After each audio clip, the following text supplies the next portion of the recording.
আসসালামু আলাইকুম, শুভ দুপুর বন্ধুরা। দেখো বৃষ্টি হচ্ছে দুপুরবেলা, তো বৃষ্টি হচ্ছে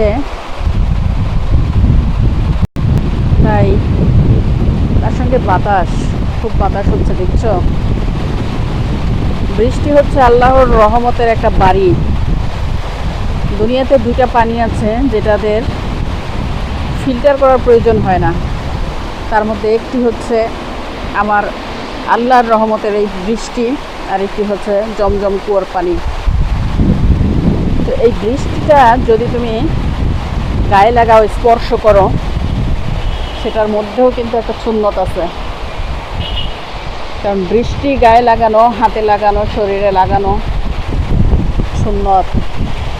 আমি একটা সুন্নত পালন করার জন্যই চলে এসেছিলাম বৃষ্টির খুব কাছাকাছি। বন্ধুরা ভালো থাকো, আল্লাহ হাফেজ। আমি ভিজে যাচ্ছি।